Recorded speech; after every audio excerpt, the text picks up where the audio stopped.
Happy 2022, everyone. Welcome back to Quick Resume 2022. This is episode 37, I think. I actually didn't check. I mean, that's what I called the episode. I think it's 37, yeah. If it looks different in the title below this or on the Spotify, I'm really sorry. I think it's 37. We'll go with 37. Let's commit. I hope there's not two 37s. That would suck. Anyway, hello. If you haven't been here before, my name's Deck. Dude over there is Tim. We're doing the Quick Resume podcast. We can officially, I think we're officially in like veteran status now, because we've done it for like a year. Well, like half a year. But, yeah. So back in 2021, we spoke about that, so we're officially, we're vets now. Yeah, exactly. Yeah. Started in 2021. Yeah, exactly. Now. Founded, circa 2021. And so, I hope everyone had a good Christmas, a good New Year. There is not all that much, like in terms of news to talk about today. But if you're here to hear us just chat shit for a little bit, then you've probably come to the right place. Because there is still stuff. There's always Halo. There's always games. And there's always controversy. There's always outrage. So, there's all of that to speak about. I guess, Tim, how's Christmas and New Year? How would you summarize that? Yeah, no, it's good, man. I think this is probably for me. It's been quite a quiet sort of Christmas and New Year. Because I've quite a. I don't have an excessively large family, but I have a fairly large family. So normally, Christmases are sort of 9-10 people in my house, sort of thing. And this year it was just me, my mum, my dad. So it was quite a quiet one, which was nice. I can't really complain. It was still nice and wholesome, and ate tons, drunk tons, all the good stuff that comes with Christmas. I got 4 t-shirts at 2XL size. Someone thinks I'm really fat for whatever reason. Someone in my family. It's in fashion at the moment. Don't worry about it. Yeah, size stuff. Dude, you could easily fit 2 of me in there, possibly 3. You have no idea how big a 2XL really is until you hold it up in front of you. But yeah, and it kind of sucks because we do a Secret Santa in my household. So that was like my one gift. Just that. So I was just great, Christmas. Fatty. I'm gonna go eat so much that I potentially fit into these now. Yeah, so I can fill it out. Yeah. Is this a challenge? Yeah, challenge accepted. Well, it's because they know I'm coming up to my 30s. That's where it all goes downhill, Yeah, it makes sense. Start getting fat. But yeah, no, it was good, man. And then New Year's again was just sort of family orientated. I did get a little invite to come hang out with you, but I did decide in the end that with the whole everything going on in the world and mixing with strangers and then bringing it back to my house, maybe it wasn't a good idea. And you being 3 hours away, I just decided against it. So I just sort of spent New Year's with the fam. So yeah, it was pretty chill. Makes sense. But yeah, overall not too bad. And I'm getting sort of the end of the year blues now. I'm a little bit low going into 2022 to say the least. But I'm sure 2022 will be good, both personally and video game wise. So I'm looking forward to it. It'll be good. Yeah. But, yeah. That's what this episode's for. Going to get optimistic about the new year because there's only a pandemic that's been raging on. There's only geopolitical tension. And there's NFTs. It's not a big deal, really. Yeah, exactly. And we all know gamers thrive in pandemics. Let's be real. So exactly, yeah, we've all retrained for this. Yeah, for decades, preparing well in advance. We knew this was coming. This is the promise now. Yeah. So we take over. But yeah. So that was basically my sort of Christmas, New Year's. But how was everything your end, my dude? Delightful, yeah, good. Ours was pretty busy as normal. My partner's family is massive, so we always got there to see people. Then my family is down at the other end of the country, so it's just a lot of driving around, which it's a necessary sort of obligation to just sort of go around and see everyone, which is absolutely fine. But yeah, part of it leaves you a bit exhausted from moving around so much, Yeah. especially when you crack open the New Year's with a big party. So I've been like riding a bit of a hangover for a few days, and I'm feeling like 100% now. But it was a bit touch and go for a while,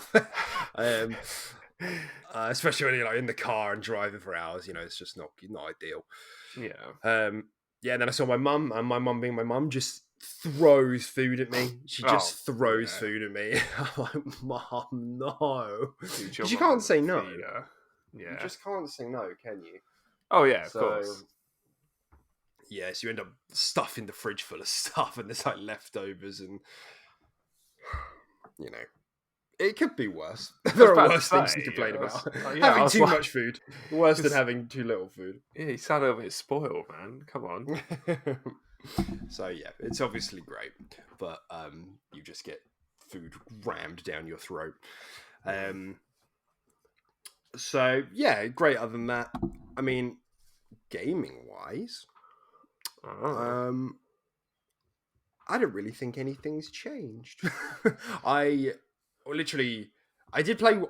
There is one thing I played because my partner was away. She went back to see her family. Um, Again Oh, it was Ben by 10, herself. wasn't It's been it? Ben 10 Power Trip. ten. Best game of 2021 for you, wasn't it? It was so good. Combat mechanics, stunning. Storytelling, stunning. Voice acting, Oh, man. exactly. It was Firewatch. I played Firewatch. It went on Games Pass, and I remember hearing about it like years ago. Like people think it was really good, and it was really good. I literally played it through from start to finish because it's only like 4 or 5 hours long. Mm. It's sort of one of those games that's right up my alley. Sort of short game, well received indie game, and it was really good. I had a really good time with that. But that's pretty much been the only like diversion from my regular playing habits over Christmas. I like booted up Witcher 3 again because I finished Witcher Season 2 a couple of weeks ago, and I can't remember the first half of that game at all. Because I played like the first half. I completed that game over about 3 years. Like Yeah. I bought it late, and then I played like the first half, and then I put it down for like a year or two, and I picked it back up and played it through to completion. So I just can't remember the beginning of that game at all. So I just wanted to see it. Yeah, but Holds up. that's the gaming for me. It does hold up. Yeah, I mean it's got like performance modes and everything now. It hasn't had a Okay. next gen update yet, but it is due to get one because CD Projekt Red are busy with something else. Yeah, where there are other Um, broken games. yeah, They're only broken games. yeah. So yeah, that's it for me. What about you in terms of the gaming side? Yeah, nothing too out of the ordinary. The regular Halo, obviously. Among Us for parties and just chilling out and vibing when we've had enough clicking on heads. The usual stuff we've been playing the last few weeks since we last spoke. But I also, I started playing Slay the Spire again. Because I feel Can't go like wrong. that. It's so good. It's such a good game. It's crazy. is. I think I've clocked like 160 hours in it now or something. I think last time I checked on my Switch. Um, but yeah, it's just so easy to play because I've been watching like I don't know. I've been getting really into like these fucking Pokemon Nuzlocke runs on YouTube. So it's like just they're just like really long episodes. So I just like put them on, and the episodes are like an hour or two, like in the background, and it's so easy just to have that playing and then just play Slay the Spire while it's going on and just chill out. For anybody that doesn't know, So, can you explain what a Nuzlocke Pokemon is? oh, okay. Yeah. So it's basically just like hard mode Pokemon. It's like super hard mode. Essentially, whatever the entire game's randomized. So even from your starter Pokemon that you pick, it can literally be anything. You can get a fucking Lucario, literally any Pokemon in the game.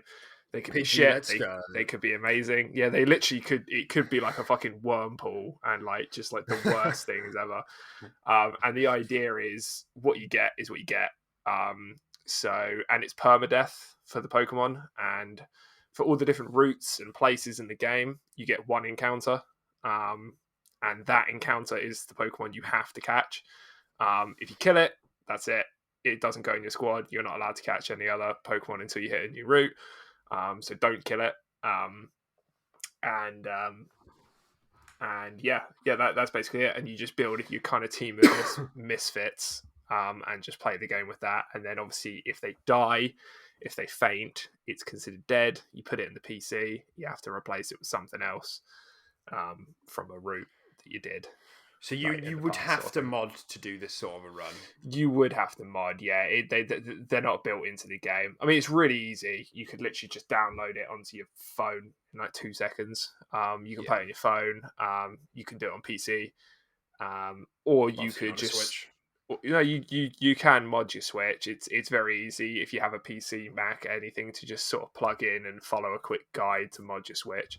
Obviously, this comes with complications, as modding any console does. You have the potential ability to brick your console. Very unlikely, but they always have to add that clause in there.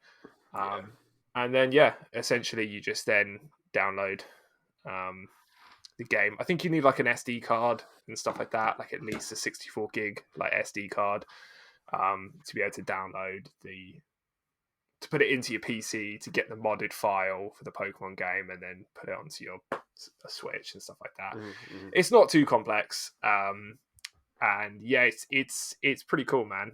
I do love the idea of it, and it's something I'd actually quite like to do. I have been quite tempted to potentially mod my Switch, or just like play it on my PC or something like that. Dark Souls Pokemon. Yeah, essentially, yeah. And so I've just been really, really, really into watching those. It's just, I don't know. I feel like I said this to you the other day. It fixes all the issues, because I mean, I've been a Pokemon fan since I was a kid, but it fixes all the issues I have with the game, in the sense that the whole randomized thing is just really exciting. Every time you walk into a patch of grass, you have no idea what's going to come out. I think that's really awesome, and it makes the game hard as well. Like, Pokemon games are so easy. It's ridiculous. And are they like cross-gen, or are they like self-contained in like Pokemon Gold or whatever? Yeah. So some of the modded ones do contain Pokemon from other regions. Yeah. So like, I think the one I'm watching now is a Diamond and Pearl run, and there's Pokemon in there from Gen 1 and 3, I think. When I think Diamond and Pearl is Generation 4. So, it just depends what kind of mod you download, or how you mod the game file. I'm pretty sure you can add as many regions as you want and bulk it out as much as you want, really. But it is. They are pretty fun and really just easy watches. So I'll be doing that. I'm playing a lot of Slay the Spire. Makes sense. And that's basically it as far as games concerned. Nothing too new. Nothing out of the ordinary. Yeah, exactly. Cool. Well, yeah. I mean, I think it goes without saying that we have obviously been playing Halo together, but before we sort of come around to Halo like we always do, I mean, where we get the time. It's just sort of thinking about the year going forward, because in the previous episode we kind of spoke about the years past and what we'd played there, and kind of what our favourite games were, regardless of whether they'd launched in that time frame or not. And just sort of thinking about what was kind of lined up for 2022, and kind of what we're excited about going into it. So I mean, I'm gonna say it's the year of Starfield. I haven't shut the fuck up about Starfield. No. I've probably mentioned it 37 times. If this is in fact the 37th episode, I've probably mentioned it 37 times. I think you've probably mentioned it every episode at some point. Yeah. So you've got another 52 weeks to put up with of me saying it before this game comes out. Maybe a bit less. We're looking at maybe 48 weeks. Yeah, sorry about that. But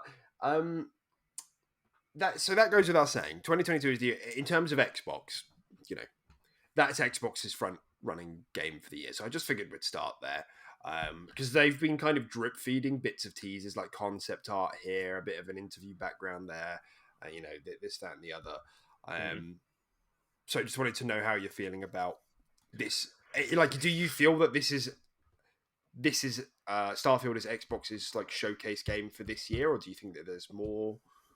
Like, what do you think? Yeah. I mean, I think so far until other announcements happen, I don't know if Fallout 5 might just be announced and they're like, oh, it's coming the end of this year or something like that. We won't see Fallout Something. 5 for ages. No? Okay. Because it's out, we know they're doing Elder Scrolls. That's true. That's true. But yeah, I mean, I think it is their biggest title for the year, Starfield. Um, Maybe not personally for me. I think probably for me the biggest title of the year is probably Avowed. But then that hasn't actually got a 2022 release date yet, has it? It's just people are speculating. But if it does come to be a 2022 release, I think that's sort of my biggest one for the year personally. But yeah, I mean, Starfield I think is going to be massive, right? From all the teasers we've had of it and all the information we know of it, I think it's just lined up to be a bit of a banger, right? But then there's always just that weight and that pressure of being such a big game and having so much expectation behind it.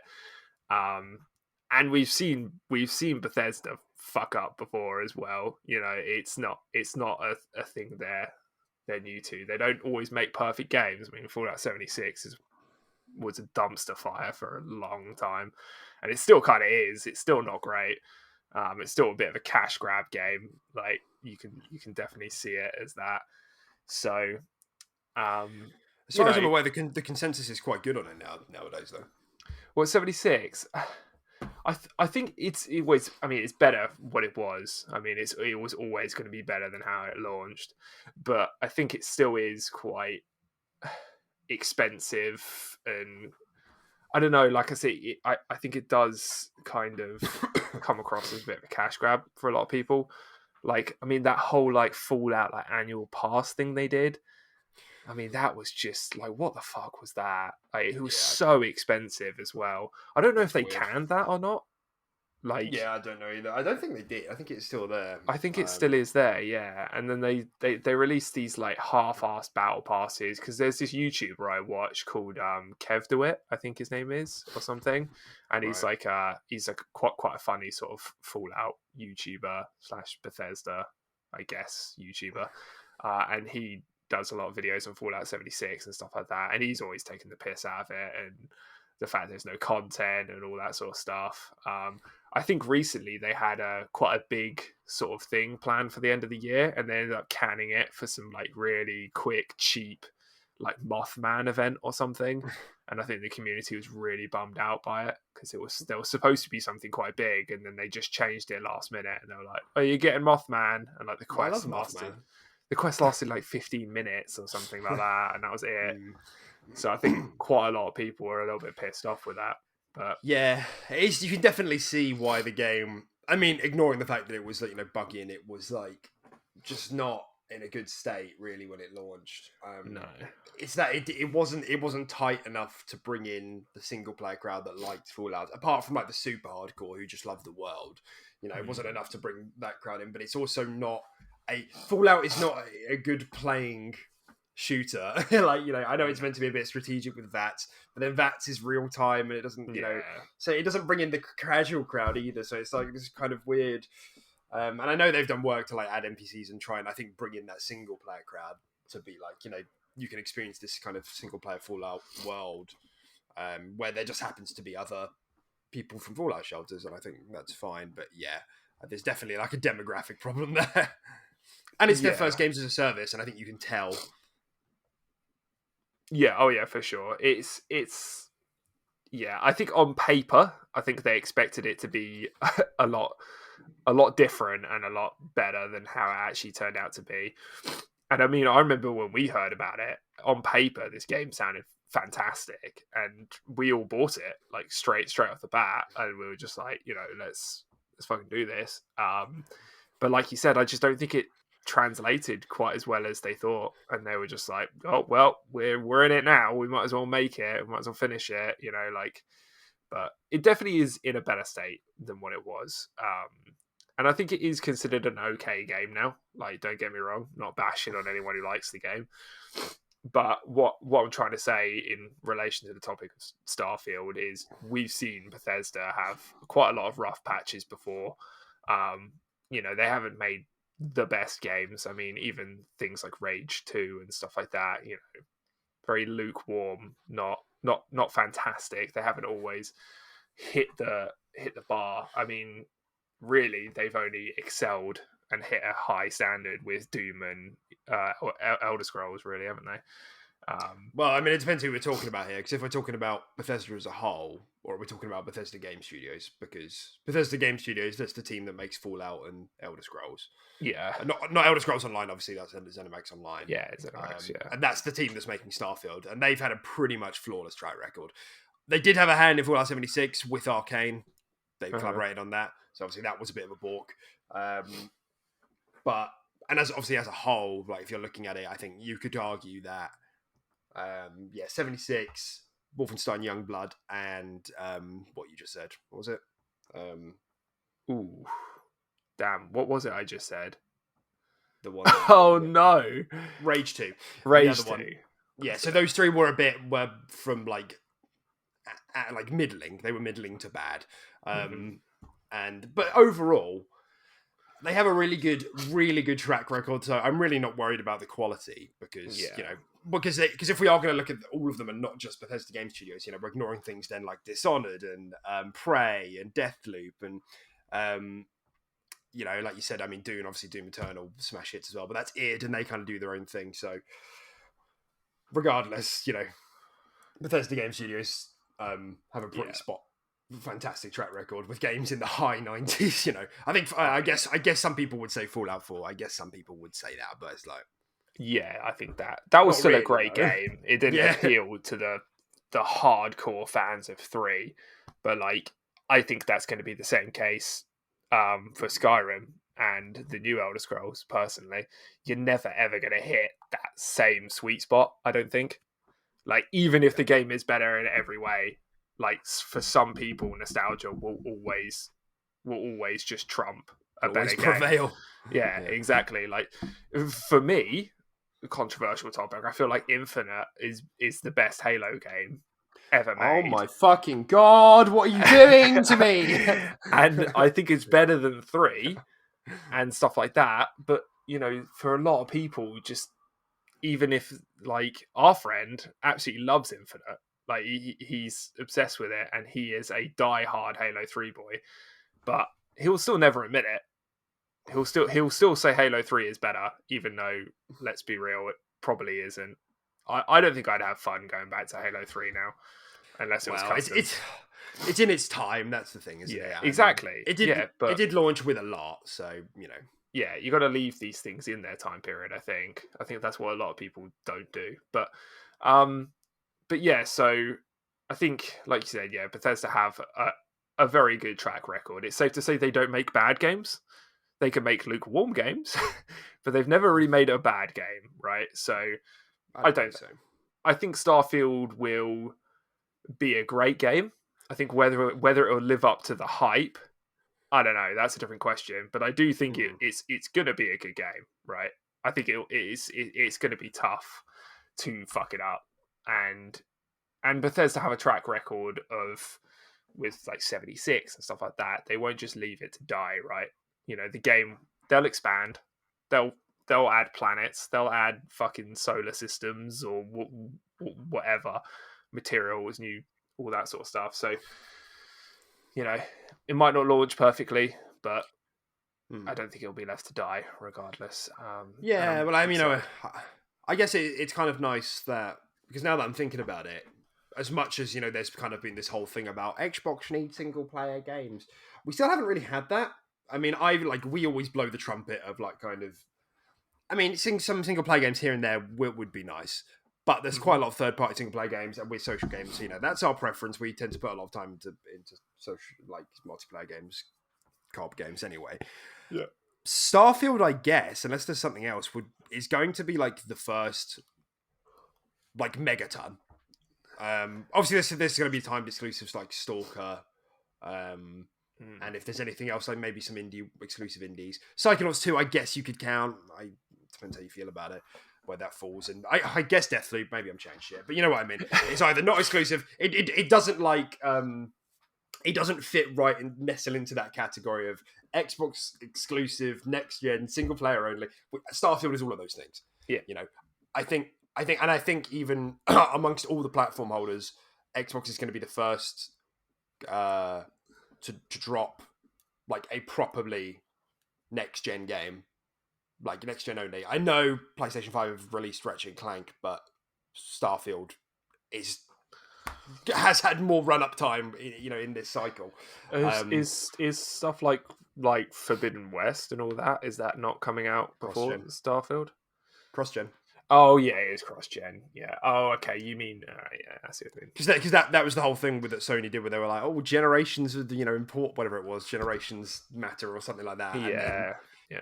when Xbox was having the bad PR spin, they're like, "Oh, by the way, Miles Morales, Horizon Forbidden West, and God of War, all cross-gen." So, Yeah. stop putting your foot in your mouth. Remove it. It doesn't taste good, surely. So yeah, I'm going to go without saying I am really really excited for Starfield. I think Starfield. I like the high fantasy of like Elder Scrolls, and I do like the post-apocalyptic vibe of Fallout. Probably a bit less, but I think like there's the potential for me to enjoy this kind of grounded sci-fi, like NASA punk kind of experience more. I think it's just kind of like what I really like. And I've said to you before, I don't think there are many games that kind of do that. Mass Effect did, and I played that like last year, really late. And Outer Wilds had a similar sort of vibe as well. But I just don't like. I haven't played much that kind of encapsulates that. Yeah, there's not much that takes that dive into space, right? And uses that sort of as its premise. I think the safer bet for people making RPGs is to go with high fantasy. I mean, everyone gets dragon boners, right? It's a Tolkien. It's literally just a Tolkien template. Yeah, for sure. Like, if your game has fucking dragons in it and magic in it, and elves and dwarfs and humans, exactly. You're gonna get the sweet gosh, right? Exactly. It's a bit more risky going with a space and outer space theme thing. So yeah, no, I completely agree. I think it'll be a nice change of pace, a nice change of scenery. I'm definitely more high fantasy, but I do love that sort of stuff. Call me a basic bitch, but it will be nice to take a step away from it and do something new. Especially as I haven't really played. I played Mass Effect 1, but I haven't really experienced too much in that sort of area. So I think it'll be nice to have something to sink my teeth into that actually has that as its theme. So yeah, I'm pretty excited. Because I think it's like with these sorts of games, it's like like it has to be really like an exploration is always like a really main like not it's like a main theme. Not to say that isn't a main theme in like like Elder Scrolls or whatever, and Fallout, because of course it is. But Starfield, it's like double, triple, quadruple down on, because it's like you're literally in space. And it's just so funny that we can generate this much conversation out of it when we don't know what the fuck it is. I mean, we know it's we know it's a Bethesda game, and we know there's been like leaks which are unverified, supposedly, but I mean, we really don't know what it's going to be like, how the combat works, like is it just shooty, is there additional stuff? There's not going to be magic, presumably, all of this stuff, like how does this work? Not that the strength of those of Bethesda's game studio games has ever been combat. No. It's been the RPG building and the stories and the exploration, yada yada yada. Yeah, for sure. I guess that is what kind of makes me really excited for it, that this sort of setting really accommodates those strengths of the studio. Like we've spoken about this before, like, hopping from a planet and like going down into it and just being like, what the fuck is this? Just, just being blown away by the design and the the NPC density, and just being very very immersed and everything like that. So yeah, man, it has the potential to be something really fucking cool. To just land on a planet and just be like, "Wow, this alien race is dying. They're struggling because they're running out of a resource. Oh no, you need to go to like somewhere and find resources for them to get their civilization back on track." you could leave them in a die, or you could like I don't know. You could I nuke their world. yeah, just off the top of my head, yeah, you could have that morality choice of do I help them get back on track and help their civilization, and maybe they'll help me later on in the game, or Yeah. do I just leave them to die because fuck Yeah. this, I'm a gamer. So like, Yeah. there's so many. Yeah, I mean, and that was just off the top of my head. I mean, there's so much you can do with it, and it Yeah. is very exciting, for sure. Yeah, and it's to be honest, it's more because I know that's kind of like on the writing side of things, but you know, it's always like the actual like space and like physics side of things that I would just love them to get creative with, because this is something that, and I just don't know, because I think, you know, they'd have to overhaul the engine, which they have done, which is another thing. Like, I hope it looks good because Bethesda games are like environmental, the direction is amazing and like design is really good, but typically like it's usually rough around the edges. Yeah, like like in Outer Wilds, for example, there's a planet you go to. There's like, because it's all handcrafted, none of it's procedural, which I don't know. Again, don't know what they're doing for Starfield. There's a planet which is covered in tornadoes. Like there's like 15 tornadoes happening at once going around this planet. It's also a water world. It's just water. There's no land on the surface. There are islands, however, that go around the planet. And these islands get sucked up into the tornadoes, launch into the stratosphere, and then come back down and plummet into the water and then float again. So you have to like go to these different like things, and you're on a timer as you're getting sucked towards a tornado to like look for like clues, and then you get launched up into space and you like float for a bit, like in space, and then descend back down. And you can go in the water, and there's like stuff in the, you know, there's bits and bobs here and there to explore, but just stuff like that. Like, it's just wacky. It's just crazy. And that's the sort of stuff that I think is quite exciting. Like playing around with that side of stuff as well. Stuff that you just couldn't even, you know, envision. yeah, and I think that's the cool thing with having this as your setting, like space and like a galaxy that like doesn't have Earth in it. Maybe you know, you could literally just you could come up with anything, like literally it's just that you could sit in a room and just brainstorm the wackiest fucking shit and just be like, well, we can do it because it's our universe, right? You know, let's have a SpongeBob planet. Yeah. I'd love that. Just giant SpongeBob face. Yeah, Krusty Krab Nation. And like, I think, yeah, that's the thing. And that's the thing that would disappoint me the most, would be that if all the planets stayed in the game, you know, say there's 20, if they were just all space Earth, you know, if they all behave the same, and there's just like Earth drama in space, like, it's like, you know, oh, there's a fascist space alien, he's pretty naughty, like, you know, like, yes, I think some of this is interesting to explore as a parallel, but it's more the stuff like, what makes this how can I play this that I couldn't play on Earth? That's the stuff that I think I find really interesting, and that's why I get very, very excited about this sort of stuff. So yeah, and I think based on Bethesda's track record and us saying that, you know, they're never combat centric in their universes and their games, I think this is hopefully something they will like the avenue they will go down, more so than like storytelling and combat focused things. I think they will go for scenery, and they will go for, you know, hopefully some pretty cool ideas, just based on how they make their games and how they have in the past, right? But you know, what is their engine called? Can you remember? I do know it. Is it Creation? Is it Creation Engine? Yes, it is. Yeah, it's Creation Engine. Yeah. Because supposedly they have overhauled that. So yeah, we'll have to wait and see. Because I think that would play a role in them, you know, leaning into more combat or not. And you know, it's just like, how does it work in like a grounded space world? Like, how do you get skill points? Like, what does that, you know? So if that's even how they're doing it, so yeah, those sorts of things, I'm sure are already plotted out. But you know, it's I think one of the things that makes me confident in this release is they've been developing it for so long, and these are ideas that the studio have been playing around with for like 20 years. You know, Todd's on record saying this. So these ideas have been in the oven for a long time and have been refined and trimmed down. It's had an engine overhaul, and I think the fact that they've been acquired by Xbox whenever it was 2 years ago now. This game has probably gotten an extra year where it maybe otherwise wouldn't. Mm.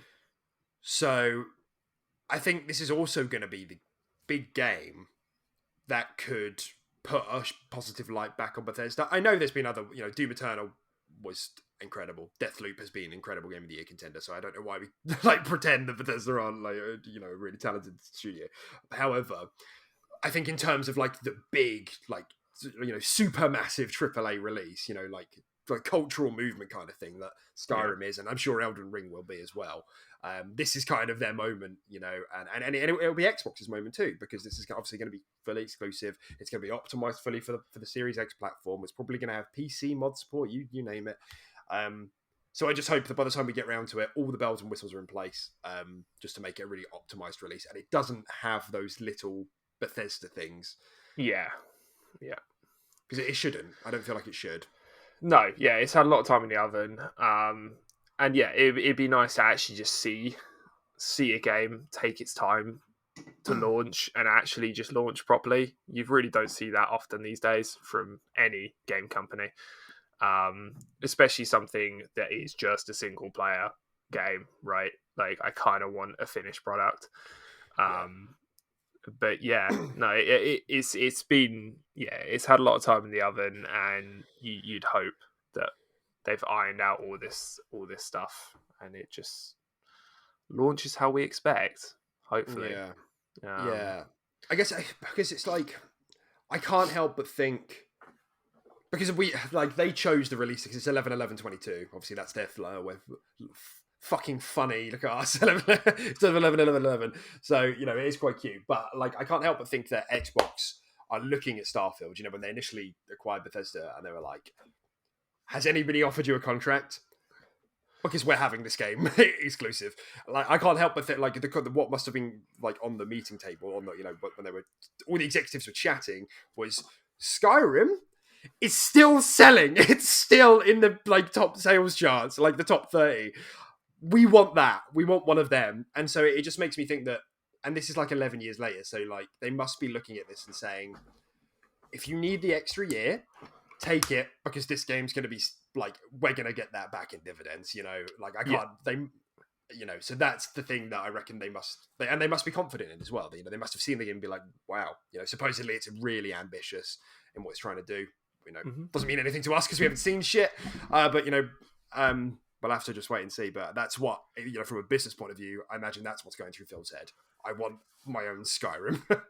Oh yeah, for sure. Yeah. There's no doubt in my mind. He probably saw this project and saw the potential it had, and just Bethesda just being such a talented studio in general, and all that mixed together, I think, is probably what pushed us over the line to just be like, we're buying you. Yeah, we want the next Skyrim. We're gonna take as much money as you want to build this game. Like you said, it's gonna pay back over time. So, and then mod support and all of that. Bethesda have such a good track record with mod support. Arguably they were the front runner in making this stuff mainstream, and it's even come over to consoles. Thanks to Bethesda, really. So yeah, the legs on this stuff is are potentially massive. So that's what's going through my mind, and I'm sure it's going through their mind as well. Make it fully cooked, because it's gonna be selling for a long time if they can replicate even anything close to the success that Skyrim had, and it has new IP advantage. It's not like it's running off the success of Elder Scrolls or Fallout. It's brand new. Yeah. So, yeah. No. Yeah, I agree. I think we could both agree that Starfield has the potential to just eat 2022 and be the biggest game by far. And don't get me wrong, there are some absolute hard hitters alongside Starfield, but I just think in terms of just the sheer magnitude of it, it's probably the biggest, especially for Xbox being exclusive and being next gen only.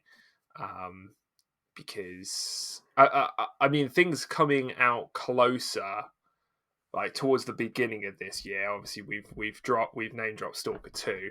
that's next gen only, right? That's only PS5 and I think it Xbox Series is. X. It's, Yeah, it's only I don't. Xbox. It's Xbox. Sorry. I feel like when I saw the trailers and stuff like that, I don't feel like I saw an Xbox One symbol. I feel like I No, I only think you're saw right. Series X. I'm pretty sure right. Yeah, And I mean, looking at it, fuck me. that is good. If they could run that on the previous generation of consoles, then Well done. magic, I guess. Magic does Yeah. exist. Because yeah, that game looked fucking ridiculous. Like graphically. But yeah, I mean, there's definitely. I mean, as we have just entered 2022, Happy New Year. I feel like it's probably good to discuss the. I mean, I don't know. What do you want to do in terms of notes? I was just Well, going to say discuss what's coming out soon. well, I wanted to. I guess this is yeah. I wanted to while we were on the topic of Starfield, I wanted to do sort of the old compare and contrast because there is some other Xbox stuff I wanted to talk about, but we do that afterwards. Yeah, yeah. The compare and contrast just between the megatons of 2022 generally Mm-hmm. across the board. So we're looking at Starfield. We're looking at a God of War Mm-hmm. potentially. That's the official announcement, but Yeah.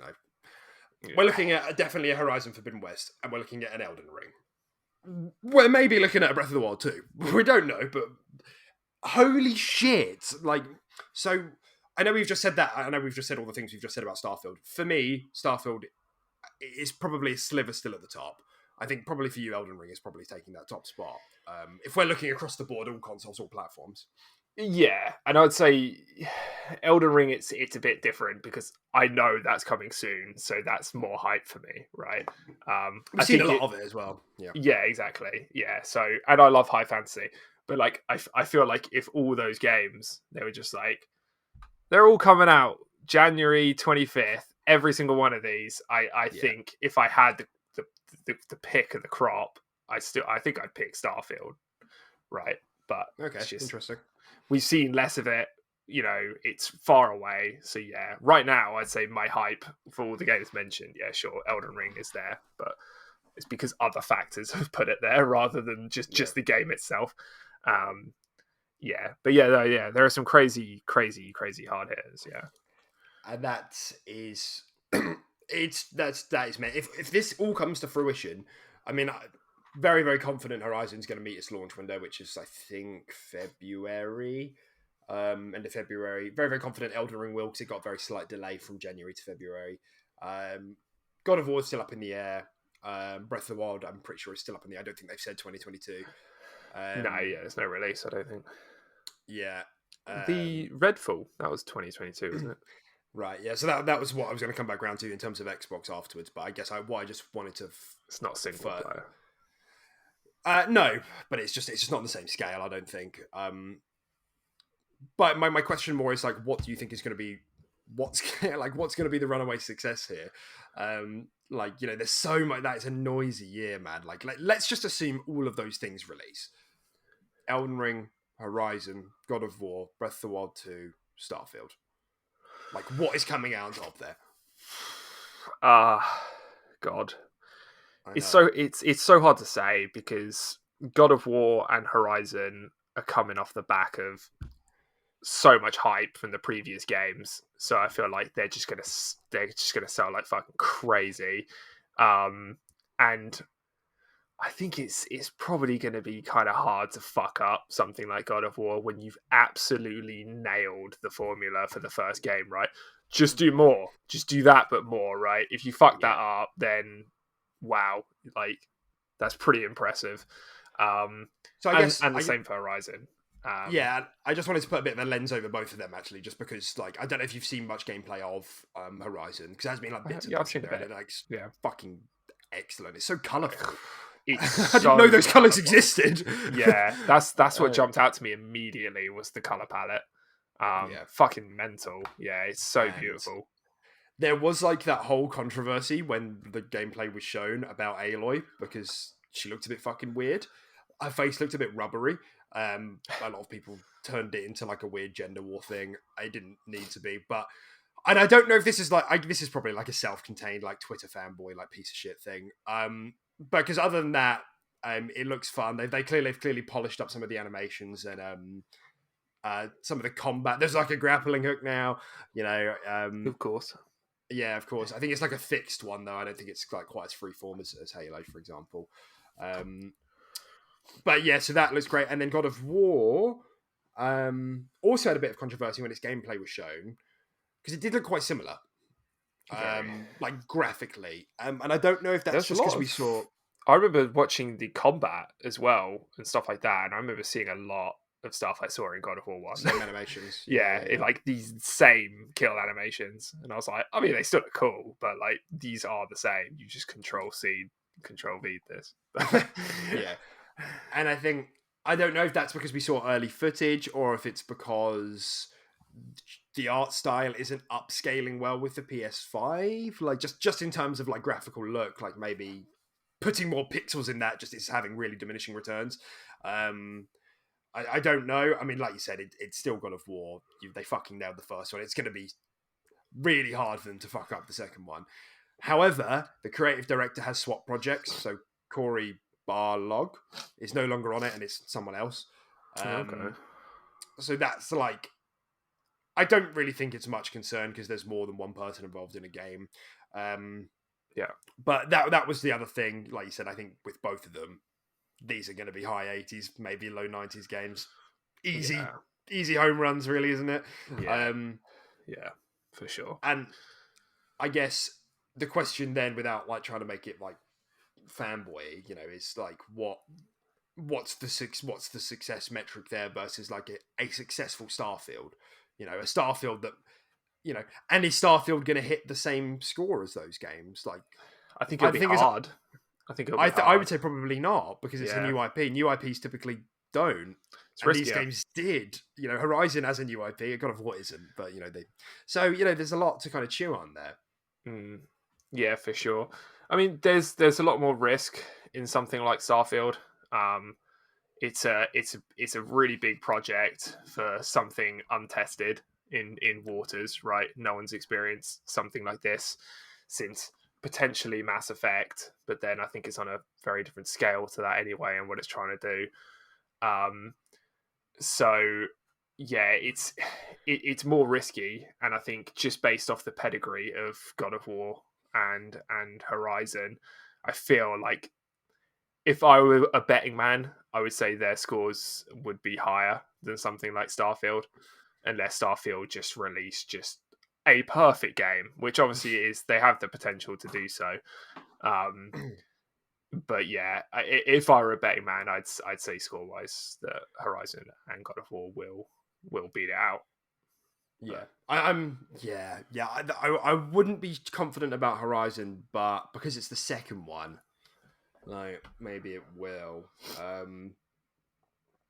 Yeah, but God of War was like already it was like a 94 on Metacritic on its first release, and it's like exactly, it just has like, such a you can't fuck pedigree that up already. It's like when Last of Us came out. I know that had its own controversies with the storytelling, and I'm yet to play it. But that I think that had the same score as the first one, or like a point better or something. So you know, similar sort of situation. Yeah. Yeah, and I guess you know because there are a few more wrinkles to that, you know, because it depends on what success we're looking at, commercial or critical. Xbox are going to be launching Starfield PC and console day one. PlayStation do this thing where they say it's not coming to PC, and then secretly drop it out of nowhere a year later. And I don't know. Clearly, they must be getting sales or not. They wouldn't still be doing it. I don't know if that's affecting like the bottom line. Like, is that like would they be getting more sales if they dropped it on day one? You know, it's because they want people to double dip. Like, essentially, they want to make more money out of it. And then there's the whole PlayStation Game Pass thing. You know, this Project Spartacus that we spoke about a few episodes ago. They're not releasing stuff into day one. So are these games going to get the same amount of players day one as Starfield does? Going to say no. I'm going to say Starfield has more players on day one. I don't know if that's an easy bet or not, but I think God of War is an established mega hit of the last gen. Is going to get a lot. It's the attach rate on that and PlayStation 4 and 5 is going to be like 40-50%, which is huge. Yeah. It's it's tough to predict these sort of things, but I think just based on how Xbox do release their games on their platform and Games Pass being a thing, I mean, yeah, I would bet that Starfield will have more players, like on day one or just over a course of the first month or something like that, than something like God of War. But I think it would speak a different story in terms of reviews, like review scores and overall scores. Um, but yeah, I think player count wise, I think Starfield will beat those out. But Yeah, I agree. yeah. So that's that. That's sort of the platform holder side. Well, actually, that's not true. Breath of the Wild 2, but if that were to release, I mean, we didn't mention Elden Ring. That was in the running. I haven't got there yet. Yeah, because that's a bit more of a known quantity, I think. But yeah, Breath of the Wild 2, if that happens, sometimes this is a bit of a blind spot for me. I think sometimes Nintendo's success is sometimes a bit of a blind spot for me. And then I see like the numbers. Like Switch has been at the top of the charts for the last 6 months, and I'm like, I say that as someone who's owned a Switch, so it's just. What do you think about a potential Breath of the Wild 2? I mean, Breath of the Wild 2 is going to be insane. I think that'll break so many records. Yeah. It'll break the world. I would say that like 99% of Switch owners will have that game.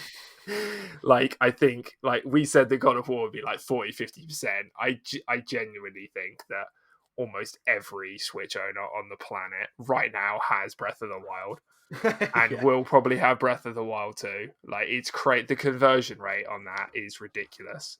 Like, I think if I did an experiment and got like 1,000 people who own a Switch, and then went through all 1,000 of those people, I think 900 plus of them would have Breath of the Wild on their console or have played it. Yeah. It's fucking huge. It's Zelda. It's what solely carried. It's what fucking shot Nintendo into the stratosphere and is what's carried them for a long time. That and Mario. It's what pushed the Switch, really, isn't it? Yeah, exactly. I bought a Switch for Breath of the Wild. I literally went out into CEX and saw one in the window pre-owned for way too much than what it should have been, and I still bought it. And then I got Breath of the Wild on the day. And yeah, it was excellent. It's an absolute console seller. So yeah, if Breath of the Wild 2 happens, I feel like the numbers on that are going to be ridiculous. Still hard in terms of Starfield because it's just Games Pass, man. It's just so many players. It's just so accessible in every way. I think it will still be hard to beat out a big hitter on Games Pass. Personally, I don't know, dude. I mean, just because there's so many more Switches in the world, and I do feel that the audience that Games Pass is trying to cater to is the same audience that would own a Switch. It's the same audience. It's that casual base. Who, you said there are so many more Switches in the world, but we're not talking about only Xbox, are we? It's releasing day one on PC too. There's you're so right. many PC gamers. Fair enough. Probably more PC gamers than any other gamer in the world. No, that's fair. But it's just that thing of like I said, I think the crossover between the demographic the Games Pass wants to appeal to is also the same demographic that would own and like really play a lot of Switch. So point being, those players, I think there's a good chance that player base is also going to gobble up Breath of the Wild too. Yeah. So it's hard to say just by sheer numbers. But yeah, that, like you say, that will break the internet, and like fucking hell, like it wouldn't even be a priority for me. But I can't ignore the fact that it's like it'd be a huge cultural moment. Yeah. So that's Breath of the Wild 2, and we haven't even spoken about like Pokemon Arceus or whatever it is. I mean, I know I think it's probably a tier. It's probably a league below everything else because it's a bit. I've already pre-ordered it. No, you haven't. I have. No, you haven't. I have. Why are you saying I haven't? I genuinely have. And it looked like a piece of shit a while back. It looks a lot better now, to be fair. Yeah, I think it looks good, man. I'm looking forward to it. But like the thing is, not all of us have got wrapped up in Pokemon Nuzlocke playthroughs. I buy all the Pokemon games, man. I will forever be a child. I bought Sword and Shield on launch. I bought Sun and Moon on launch. I buy all of them on launch. I didn't buy Brilliant Diamond and Pearl, to be fair, those newer ones that just came out, because I was still fatigued from Sword and Shield being an absolute baby's game, and I could complete it blindfolded. But I always buy them, man. Sounds good. And I genuinely have pre-ordered Arceus. No, I It looks believe you. Arceus. I think it looks good. I think it will be a good game. I haven't got my high hopes. I'm not literally counting down the fucking days. I'm like, oh, I got 10 out of 10 game. No, but I think it will be quite fun. And it's the direction we've all wanted Pokemon to take, this semi-open world. I mean, they have said it isn't actually fully open world. They actually explained it more in terms of they use Monster Hunter as an example, where they've got like large area maps which you go in and you do stuff in there, and then you like walk and load into another large segment area. Sort of like it's done like in maps rather than Breath of the Wild open world, which everyone was speculating when it first launched. But it's taken the direction we've all wanted Pokemon to go in, right? There is some like clear like creative. I don't know. It like the fact that it's so obviously. They saw the Breath of the Wild success and were like, let's get some of this in there. I know it's its own Pokemon thing. I know it's going to have its own stuff there, but, there is like this really obvious, let's take that formula because it worked. My point being, though, however, is that I don't think that's on the same tier as some of the other games because there has a bit of... The franchise has had a bit of a shot in confidence over the last few years. And like I said, the previous showings didn't instill much confidence. I know it's looking a little bit better from what I've seen now, but I've still seen patchy shit like when I've been looking at it. So yeah, that's all. I just don't think it's on the same. Oh no, yeah, 100%. It's nowhere near the sort of level of something like Breath of the Wild 2 or any other game we've mentioned so far in this podcast. But it's I see that game as an experiment, right? Like you said. They saw Breath of the Wild and they were like, holy shit, maybe we're on something here. Let's do that with Pokemon. And I agree. I think it's a good idea. And I think it's a good experiment to take. Why not? Mm-hmm. Why not try and like adjust the formula for Pokemon that's just done the same formula? And mad respect for Nintendo as well, because I always give them shit for not changing up the formula and just doing the same thing over and over again. So, props to them. And I think it could be really cool. Like, I think if they do it really well, like environmental storytelling and NPCs and stuff like that, and you genuinely like follow clues and like tracks and stuff like that to find like this legendary Pokemon or something, that could be pretty fucking cool. Like some big ordeal and then like a really cool payout and stuff like that. Because at the end of the day, I have heard it's like a collection game. Like the idea is to go around exploring, collect all the Pokemon, complete the decks, that sort of thing. There is still combat in it, but they haven't changed that much of that.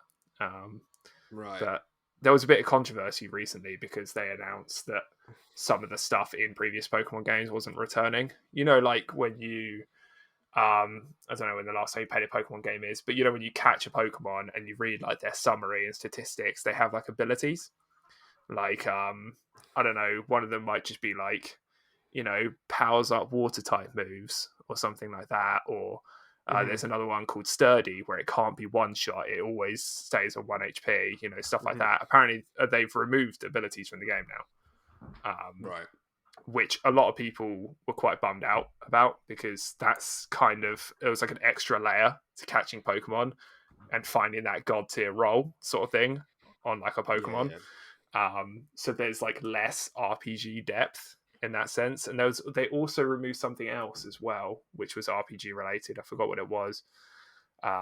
It was abilities and something else, but yeah, I heard it got the community in a little bit of uproar because they thought they're dumbing down the game in terms of combat and RPG for exploration. So, right, yeah, fair enough. Well, best of luck to that game, I suppose, because I am in agreement. The formula does need a shake-up, but I guess I don't see it as a mainline franchise. I don't know, like I don't see it as a pure Pokemon game. It's like a Pokemon it's a spin-off. Like just, I see it like which that is as well. Fine, obviously, but it's that is what it is.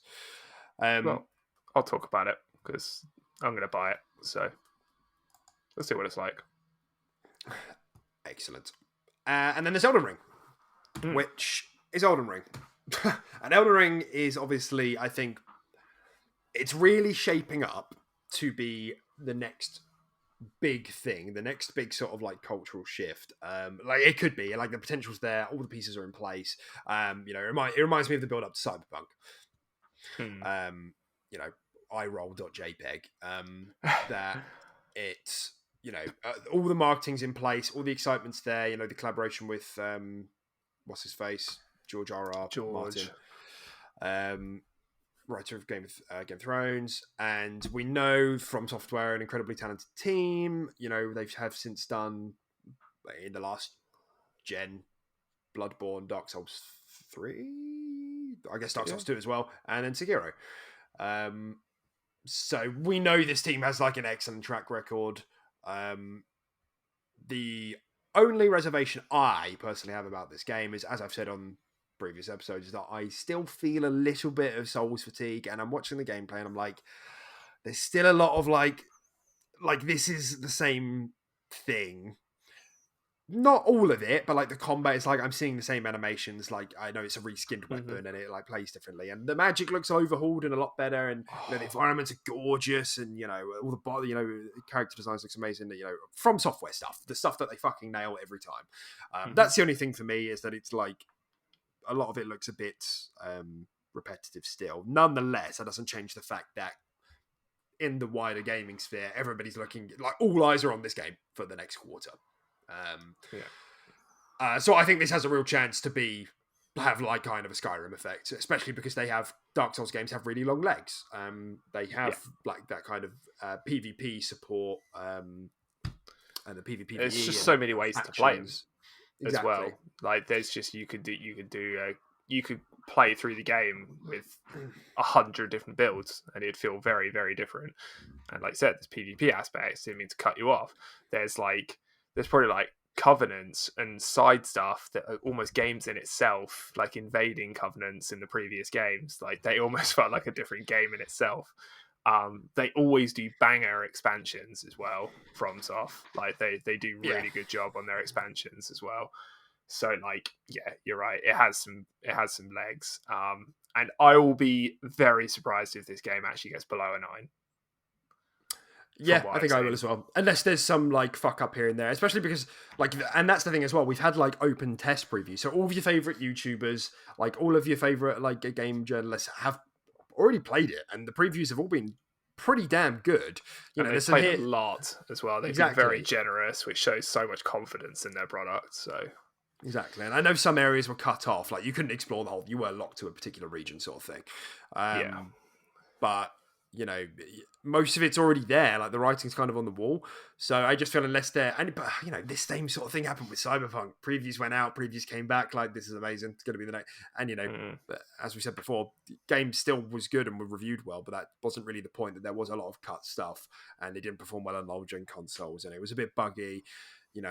So because FromSoft games do have like their own quirks sometimes, which could be fucking annoying. Like I think the whole co-op things is annoying. Can I work around it? Yes.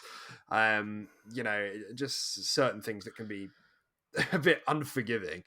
Yeah, for sure. They could definitely iron out a lot of those things. I get that it's like the lore of the game, and they're very lore driven, these games. I think From Software care a lot about that sort of thing.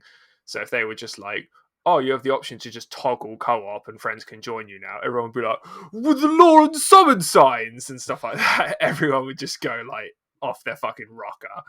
Even though I would just like co-op personally, just drop in, drop out co-op. But with it being new IP, it would have just been so easy for them to explain it away. Oh, in this fucking universe, there's different dimensions and warriors can just phase in. Just there's a Spider-Verse. Yeah. And it could have been both. Like you could still have summon signs, but still, join in progress, whatever.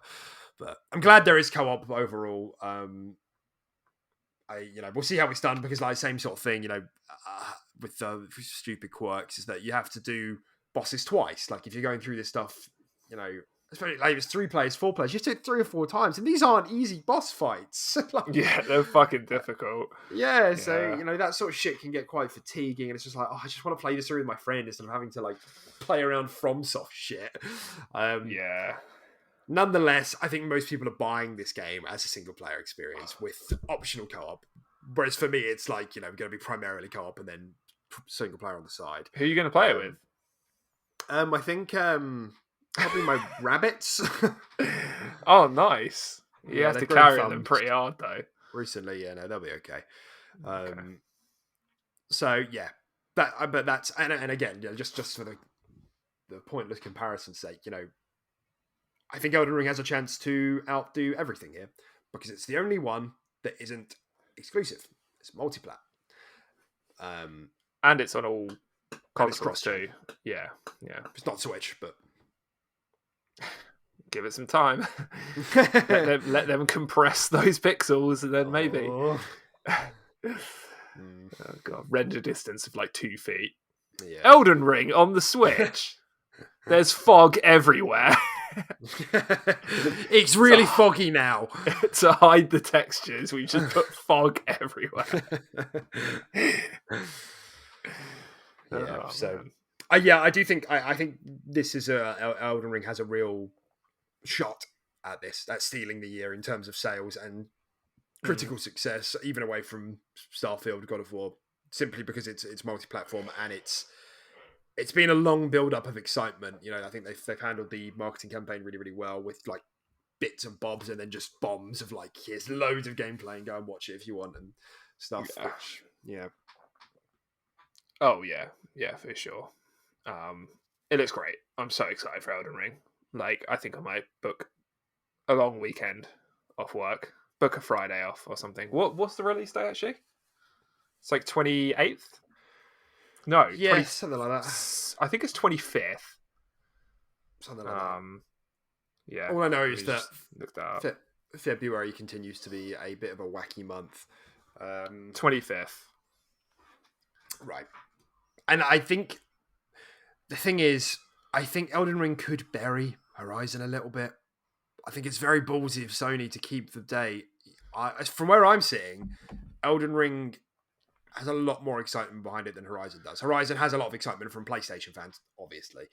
Mm-hmm. But I don't think it's going to pull in like the rest. I don't, Not to mention, like, just in terms of, if we're just talking in terms of just like content creation and like people watching it on streams or videos, FromSoft games are so popular in that regard. And everyone clicking on these videos or streams is going to want to buy this game too. So like the appeal for it, I agree, is a lot wider. And the sense that you can buy it on any console and everything. So, yeah, I actually agree. I think it's Horizon might be in some trouble releasing in the same month as Elden Ring. Yeah, I just feel like they're really hurting themselves by not just pushing it back a single month. Like, it would really save themselves a lot of effort. Maybe they still will, but we'll see.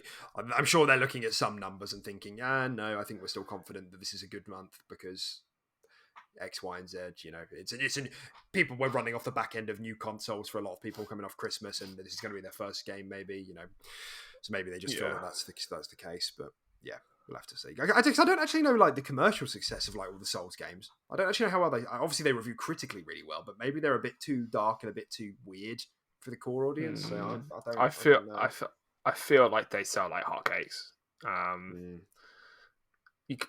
Because like I said, there's just so much content creation and so much outreach for these sort of games. It's everywhere. I think it reaches so many people's eyes, and I just think high fantasy, like RPG, I think loads of people buy it, and whether or not they buy it and play it and they're like, this is way too hard, I'm a dad gamer, I suck, they've still bought it. I think they still take that plunge in how the game looks and what they want from it. I think they sell pretty well. It'd be interesting to actually look up some sales statistics on it. Maybe I'll do that now. Actually, I know they sell well, but it's like, do they sell like megaton well? And that's what I'm kind of interested in knowing. Like, because Horizons, I'm pretty sure like broke records, the first one, in terms of being like the sales of a new IP. It sold so well for a new IP. Simply because it's like very, very inviting. You know, it's very creative with like robot dinosaurs. Whereas I think if you're a core casual gamer and you look over at something like Dark Souls and you're like, why is there an onion man with 6 arms and a tobacco leaf on his head? You know, so what's going on? Yeah. I just don't know if your casual gamer is going to buy that, and it'll be an 18, Yeah, which Horizon won't be. So I don't know. that's true. Actually, yeah, I always forget to take into consideration that sort of stuff. Yeah, it's part of what makes Nintendo's game so successful, isn't it? There's not a drop of blood anywhere. It's Yeah. just pixie dust.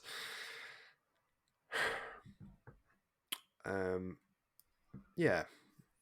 So I don't know how close you are to finding a figure, but I'm just having a look here. So here's 10. Oh wait, no, hang on.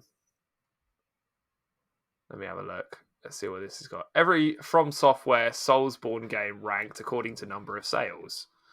This is on Screen Rant, so good old Screen take Rant. this maybe with a pinch of salt. So apparently, No, Demon it's been really good. Souls. Demon Souls is number 6 with 1 million copies. Yeah, Wait, Demon Souls what's introduced. Wait, hang on. While it's too early to tell, its PS5 remake is performing. Reveals over 18,000 copies were sold in Japan. Okay, yeah. So it's saying around 1 million total worldwide by since? 2011. Okay. So Right, I so yeah, think this really is not not much. including the remake. The remake might be its own entry in this. And that makes sense. Bloodborne is 5th with 2 million, so double Pretty good. of Demon Souls. Still, that's not much, And man. no, 2 million is not much considering how well like acclaimed the game was. Like, anyway, keep yeah. going. Dark Souls 2 at 2.5 mil. And then a huge jump with Sekiro at 5 million. Yeah, that's what I expected. Which is fucking ridiculous. That's Good. 5 times Demon Souls, more than double Bloodborne. Sure, Bloodborne was console exclusive. It wasn't cross platform, so that kind of makes sense, I guess. Yeah, so Sekiro at 5 million, and then we've got God, the ads make this page so laggy. Dark Souls, the original, at 5.5 million. Oh, The wow. first Dark Souls. And then a whopping number one. Fucking hell, gee, I didn't realize it did this well. Number 1, Dark Souls 3 at 10 million copies. It's fucking huge, dude. Yeah, And it brought the overall sales of like the Dark Souls series to over 27 million for the franchise. Interesting. It's big. It is big. Again, though, that isn't megaton big. Like Dark Souls 3 for a third entry on a game that has as much clout as it does with the hardcore community. 10 mil is good, but not amazing. I mean, it's very good. I think Horizon, for example, I don't want to speak on my ass actually, but I'm pretty sure that number was up in 20 or 30 mil. Yeah, I'm just actually having a look now. And I think they lose a bit of steam because they're changing the name to Elden Ring. It's technically a new IP, Yeah, true. Looks like Breath of the Wild as of March 2021 was at 25 million. Right, that's megaton sales. Yeah. Mm-hmm. But then that's Zelda. Well, yeah, of course. Yeah, I mean, maybe it's a bit unfair to put in that, but that is what I'm saying. That is what I'm saying. It's not in that same category of commercial success. Yeah, true. Yeah. Or like your Call of Duty, like obviously your Call of Duties, things like that. Yeah, I don't know how much Horizon's done. I just keep seeing that it's over 10 million. That's all I'm seeing. So we definitely know it's over Dark Souls, which is nutty considering it's a new IP on one platform. on Yeah, one and on one platform. platform. Yeah. Yeah, Yeah, that's what you're saying. So yeah, but yeah, that's the point really. I think it does sell well, but I think it is something which is more popular with the hardcore community than it is with the core community. sure. And while we're on the topic of games being fucked in February by Elden Ring, Dying Light comes out at the beginning of February. It has the jump in that it comes out on February the 4th, at the beginning of the month, but I don't know. I mean, personally, I throw my money around a little bit when it comes to games, but if it reviews well, and we got 3 weeks before Elden Ring, I might give it a purchase. I might blitz it, complete the campaign with you guys, play some co-op, you know. But that's based on if Yeah, it reviews well, and that's quite an ask because if I remember correctly, I don't think the first Dying Light was actually like crazy hot. I know we liked it, but I think it was like I think it cracked the 80s, maybe. Let me have a look. yeah, I don't know. I thought it was like high 70s. Maybe it was low 80s. Yeah. But it's Um that range, yeah. but yeah, and so it's not like it did that well for its first one. We enjoyed it a lot. So yeah, Open Critic. Um, no, I just want Dying Light, not Dying Light. The following. But yeah. Anyway, looks like it had an average score of 74 by the looks of it here. But Mm-hmm. yeah, so Yeah. essentially you're looking at a game that set 74. So you're looking at a game that did well, don't get me wrong. I think it was very popular in terms of community rather than critical success. I think the community can agree that it Yeah. was a better game than critics gave it credit for, I think, especially if you're playing it It with mates. had good service support as well. It was supported Yeah, really yeah, well. exactly. Yeah, it was good in that regard. They did some good content updates for it. Um, so so yeah, and it's kind of been, I don't want to say development hell, but it hasn't had the smoothest development period, has it? It It's doesn't. been delayed a lot. Yeah. I think it's Doesn't. shifted focus quite a bit. So it's tough to say how this game will release. And then, like you said, with its competitors like Elden Ring and Horizon 2 in the same month, that's kind of rough. Yeah. I. Yeah. Like I think the same for me. It depends on a couple of different things. Reviews is one of them, but it also depends on like if there's other games that I'm like, if for example, if Halo has a big event or a big update around that time, which it probably is going to line up to around that, but I don't know if I'm going to need that. It kind of might just be one of those things that I say, well, I'm still enjoying like this Halo event. This looks really fun, lots to do. I'll Yeah. just get Dying Light 2 when it comes to Games Pass, down the road. And that's the thing. If it was launching into Games Pass, I'd probably hop on it. Oh, But yeah, 100%. I'd hop on it if it was launching into Games Pass. But for full price, I don't know. I Not when I think know I'm going to be there's dropping it in 3 weeks. I think there's a lot of people that are going to be just keeping their eye on reviews for this sort of game, and I'm not one to just hawk, like just look at reviews before I purchase a game and let that sway my decision. But I think for games which I feel like this is something a lot of people are sitting on the fence with. I feel like it's going to have to review pretty well to hit some pretty nice sales numbers for people to be like, yeah, sure, fine, let's take the plunge, 60 quid, let's enjoy it for 3 weeks. And then we'll play the real games in 3 weeks' time. But it's going to have to review pretty well for people to take that £60 plunge, I think. So I think critical success is quite important for sales success of this game in the month Yeah. it's coming out. I mean, they've gotten really unlucky, because they've delayed it, over and over and over again. And in these final two delays, it was like a week after they delayed it to December. And then Halo was like, we're going to launch on December.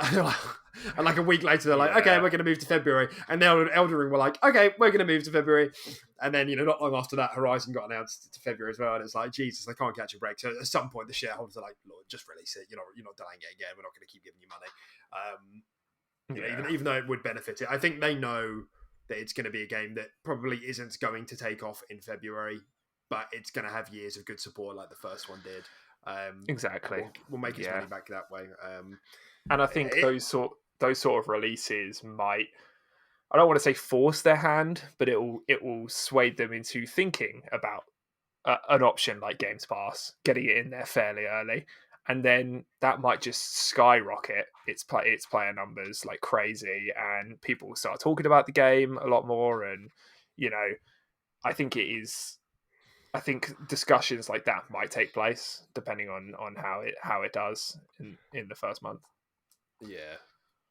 Yeah, and then obviously Stalker 2 is 4th of April, which is like the week after those games at the end of February, so that's going to be impacted. It is Games Pass day one, which does help, but as a single player game, it doesn't quite. After the games in February, did you forget about March? I think I did, yeah. A month, just missed out a month. A month after Stalker, so I guess it depends on the if people are still invested in Elden Ring and Dying Light and the other one, Horizon. Yeah, so it's busy, and there are some I'm forgetting as well that are coming out in February. I can't remember what it is, but wasn't that like Gotham game coming out, Gotham City Knights or something? Wasn't that? Oh, it's Suicide Squad. Suicide Squad, was it? Oh, fucking hell, really? Jesus. No, I thought it was Gotham City Knights or whatever it's called, that co-op one. I thought that was coming out early this year. I forgot all about that game. I thought that was early this year, like first quarter. I thought. I don't know. I know it got delayed, obviously, and I don't know what its release date is. Okay, Suicide Squad doesn't have a release date yet. Gotham Knights, yeah. I could have. I mean, I might be incorrect, but I could have sworn it was first quarter. But I don't know where. I might have just spawned that from my brain. I think you spawned it from your brain. Yeah, it doesn't have a date yet. It's just 2022. Well, I'm kind of the lead director on it, so I'm going to just drop it right now. April, everyone. Wow, thanks, man. Yeah, I think it got delayed out of that month. I think a couple of things did. So yeah, delays. Surprise. So so that's it, really. I mean, that's sort of a very brief look forward at that's a 1 hour and a half long look forward at 2022. And obviously, there's lots we're missing out there. So sorry if we didn't mention your favorite game. But that's what we're looking at. And of course, I wanted to circle back to it, but I don't think we have that much to add about it. And that being Redfall, which is Xbox's other big game. And the controversy there is that it's Arcane's first co-op game. And it seems to be a bit Borderlands-y. Yeah. Which isn't what people expect from Arcane. But we don't... Actually, speaking of which, that new Borderlands game is coming out in February as well. Oh, yeah. Which actually looks pretty cool. Does look pretty cool. So that's actually another banger. Actually, in all honesty, I think I'd probably buy that over Dying Light. So, sorry, Dying Light. I know I said I might buy your game, but I think I'd probably buy that new Borderlands over it. Yeah. And if there's anything that's going to pull us away from Elden Ring, it's going to be that, just because we have friends who would play this with us. Yeah. And I don't think it's a full price game either. I think it's like a £35, yeah, something like that. But yeah, it looks fucking great, that game. I've watched all the trailers on it, and it looks fucking awesome. March 25th. Oh, is it March? The month everyone forgets. Yeah. Okay. Yeah, that's fair call though. Again, it's all clustered in that month or two. There's a lot coming out in the first quarter. Yeah, that's right. First quarter of this year for sure. Yeah, exciting stuff. But yeah, I think Redfall. I'm very, very excited for Redfall. Me too. I think mainly because it's right up our alley. Like, speaking personally about video games, we love that sort of art style. We love the co-op shooter genre. we love the looter genre as well, like looter shooters, all that sort of stuff. So I think, and like just Arcane, right? Like they poop out They gold. don't miss. Um, Yeah. so yeah, that game has very. I have quite high expectations for that game in my head, but yeah, whether or not it will sell that well, I don't know how much that will appeal to the public, because Yeah. with games like that, it's always tough because there's a lot of solo gamers out there, and what do they just fucking play it solo? Do they match make? A lot of this stuff just ruins the experience Mm-hmm. for a lot of these type of games. So yeah, it's kind of hard to say. Yeah, without doubt. I totally agree. I love the aesthetic of that game from what we've seen so far. Fire Vampires, man. And I think it's also going to be the first release. I mean, I don't, unless Xbox have something up their sleeve for the first half of this year. I think the first half of this year is going to be a bit quiet with a focus on Forza Horizon 5 and Halo Infinite updates. I think that's going to be like the real focus, and Age of Empires as well. And then the second half, it's going to be sort of ramping up to Redfall and Starfield. And I think Redfall is next gen exclusive as well. I think that's going to be like the first big like AAA, next gen only release into Games Pass from Bethesda. So it will still be quite a big deal, especially if they market it right. But yeah, we'll have to wait and see. But yeah, I mean, yeah, as I said, I remain really excited for that game. Arcane make very good games. Hopefully, they can tackle this genre as well. And also, we'll be getting Deathloop back half there as well, which I'm very excited to play. Yeah, that'll be cool. Yeah, and that'll come straight into Games Pass too, which would be hype. Yeah. Yeah, well. Yeah. So, that's 2022 for now. It's going to be a fucking mental year. E3 is going to be... jacked. It's going to be so jacked. Wide, thick E3. So yeah, we'll have to wait and see. Yeah, okay. So, as we sort of move into the news stories, then there isn't all that much, but there is something I wanted to touch on, and the fact, and that is that we haven't had any Halo Infinite numbers yet, and I don't know what to make of that, because you would have thought, I think we spoke about this in the episode before Christmas, of like, you would have thought they would have been shouting about the numbers from the rooftops because it's like viral marketing. Like, buy your kid an Xbox. Look at Halo. Everyone's playing Halo. Look at this. It's top of like Twitch, views. Look at this. It's top of the Steam charts. And obviously, so they haven't. So maybe they're saving it for something. I don't know. Maybe a mini event, a mini briefing. Don't know. Or if you're a hate YouTuber, it means that Halo is dying. If you're an outrage farmer, that's what it means. Because they're not talking about it, because therefore the numbers are really bad and it must be dying. Now, there has been, how all games do well and then less people play them? Like, no, that's not a thing. That's not a thing. Halo's dying. People don't drop off. Halo's dead. So essentially that's just happened, and I'm glad that there's somebody. What even is the user's name here? Zaylee Spui, thank you. And this is from r/low sodium Halo. Go check it out. Low sodium Halo. It's a great place, man. It's just. Oh god, that's the best. It's a safe place. And they kind of compared a lot of popular games on the Steam database and look at the general drop off and see if it's in line with that, because Halo's got this weird thing where there are like a large portion of YouTubers who are just farming negativity off it. I said this to you before, like every fucking Tuesday there's a portion of YouTubers who like roll around with another video.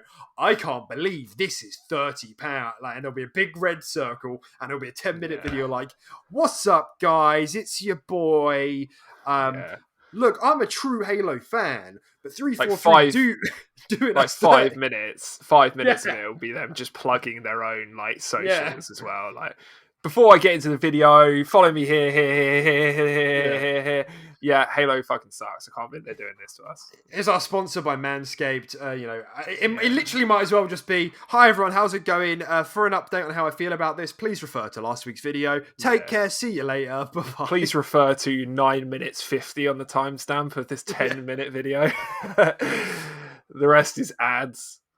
It's But just yeah, that, and like it's so fucking annoying because it's like, oh, they're charging this much for an AI, and it's like yes, we've done this. We know, we agree. 343 have said they're going to look into it. We know. Please, the horse is stop. dead.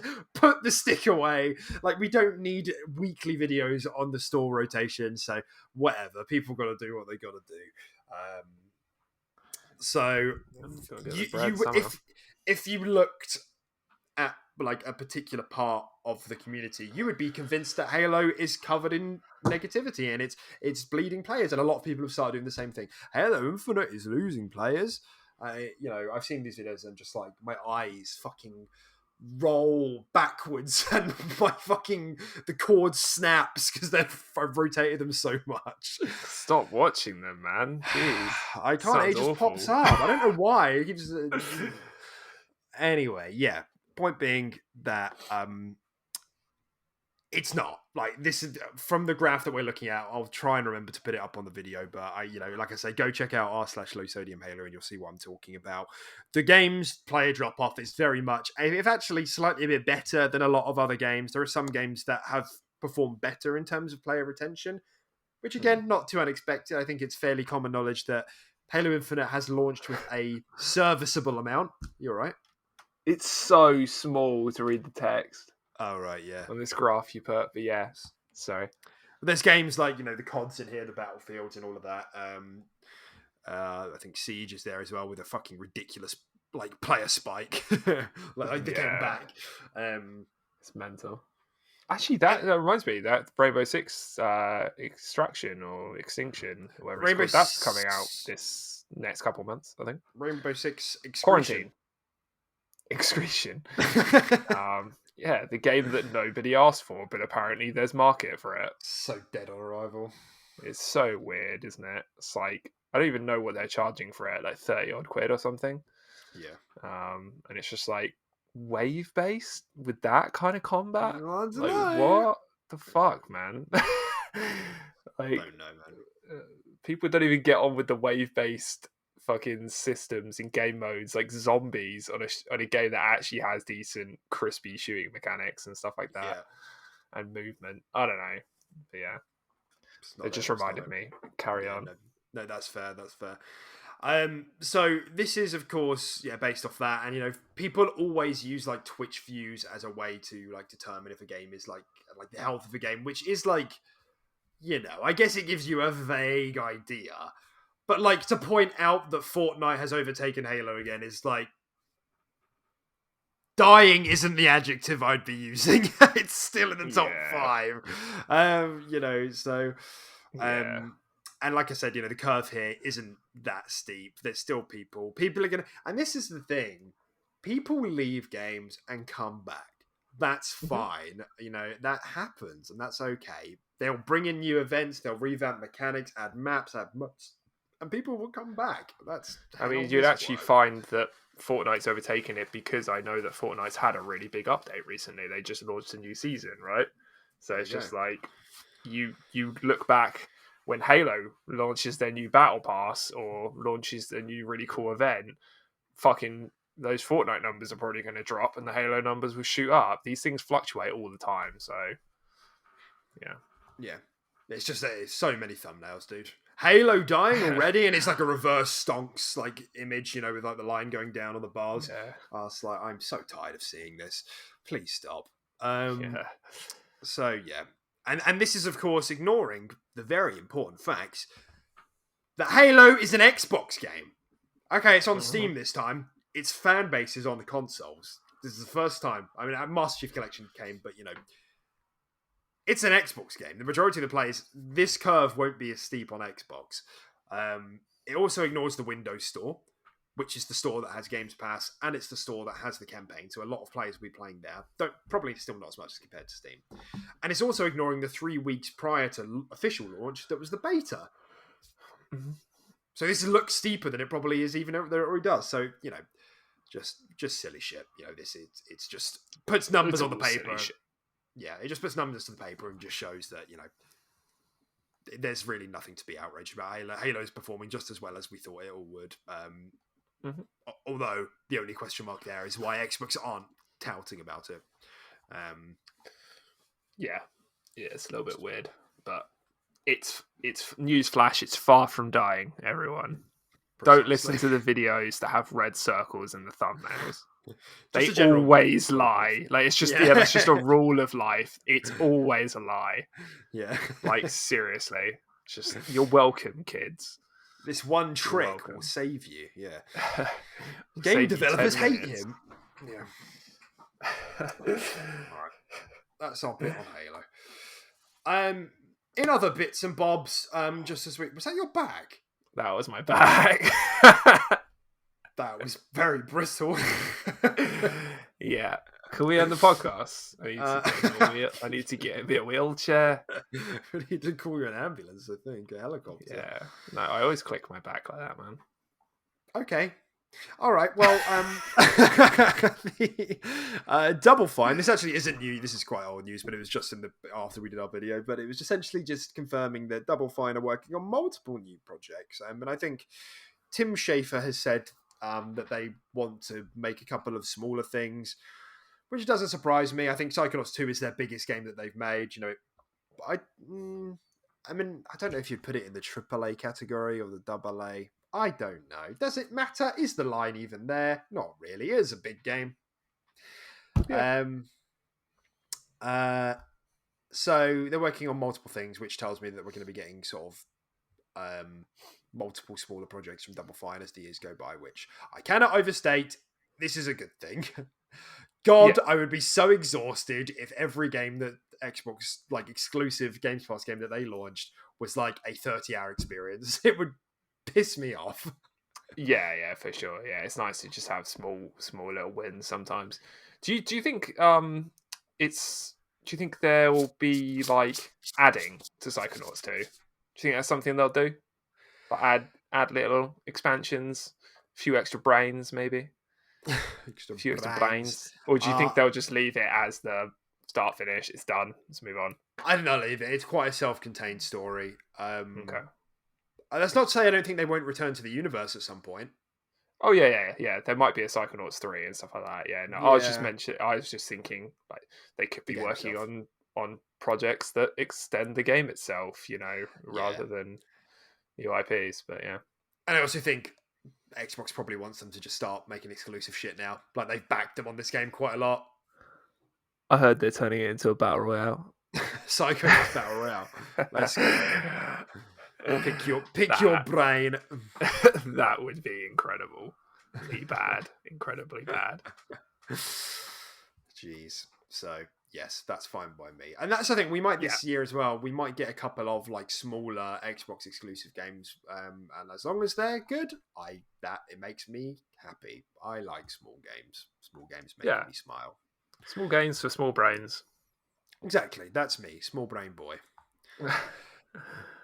Did you ever play GoldenEye back in day? I did. Yeah, I used to play it with my brothers. Hmm. It's a good game. Um, Well, it's weird because this happened a while back. There was like something going on with this, but supposedly some Xbox GoldenEye achievements have been spotted. Don't know what Fuego. that means because there's been this whole obviously Xbox owned Rare. Rare made GoldenEye back in the day, so Rare technically owned the rights, but Rare released the game on Nintendo 64. So the rights and the licensing issues is a fucking mess because Nintendo are like vultures with this shit. Yeah. So I don't know if this is in. I mean, this has got to be indicative of something.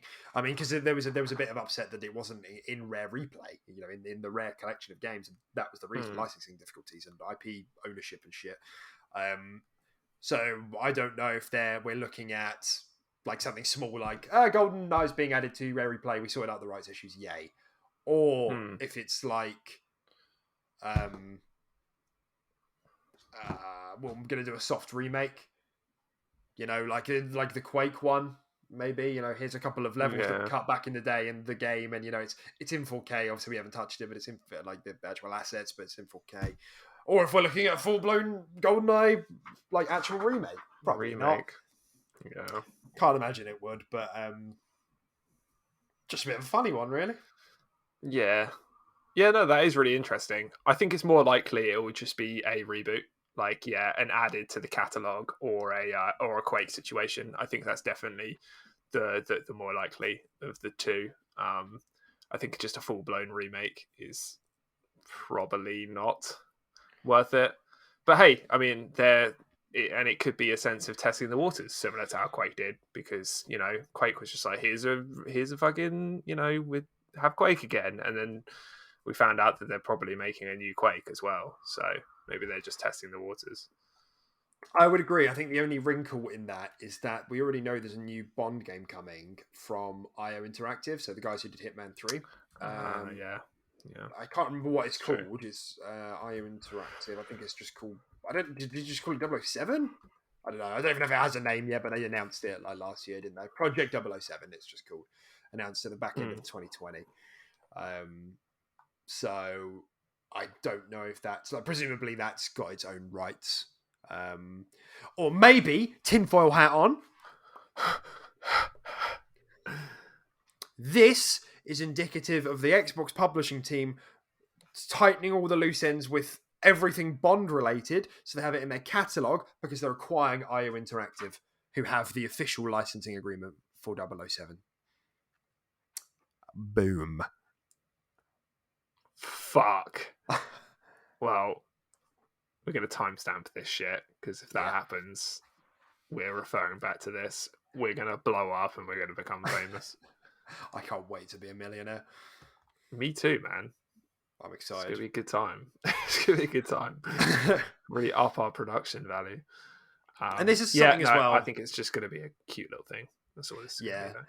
I think so. And I imagine if it is, it's something that will probably, if it does get like a cute little remake, remaster, whatever, it also goes to Switch. Probably, imagine it wouldn't see the light of day on PlayStation, but I reckon it would be a Switch and Xbox thing. Yeah. Agreed. Okay. And then our final news story of today is about Undead Lab Studios, so the team behind State of Decay. State of Decay, yeah, that's the one. We've seen the sort of CGI trailer for that in 2020. With the Angry Moose.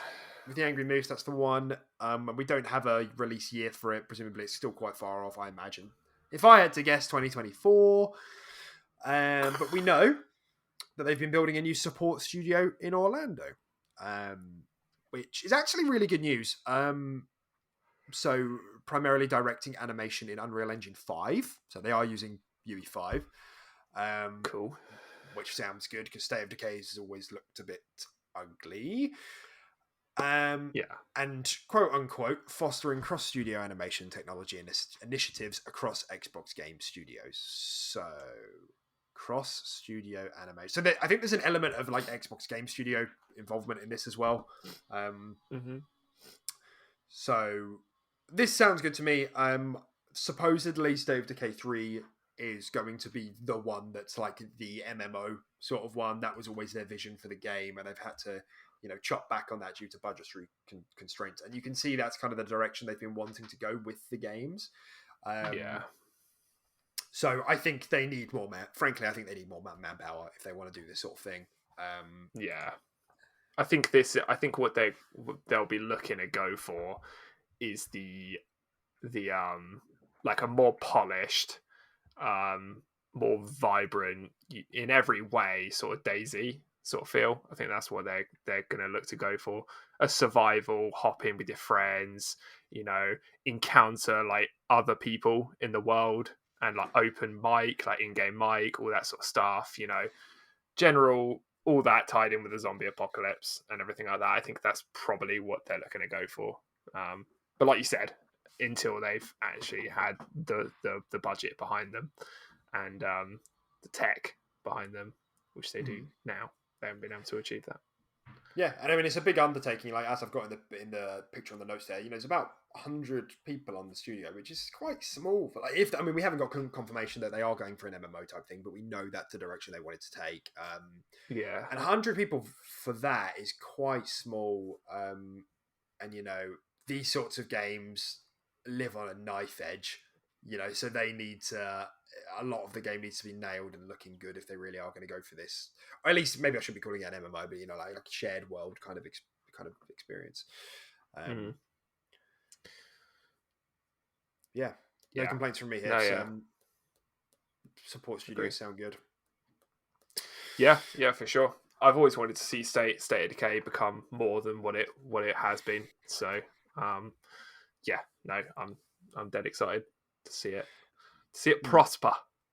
Yeah, and especially, again, just looking at that bottom bit, fostering cross-studio animation technology initiatives across Xbox Game Studios.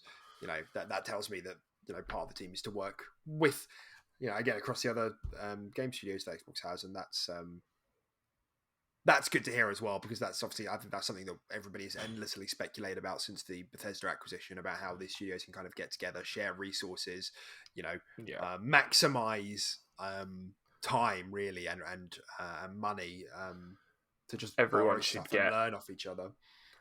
Everyone should get a little USB thumbstick with the Sea of Thieves water code on it.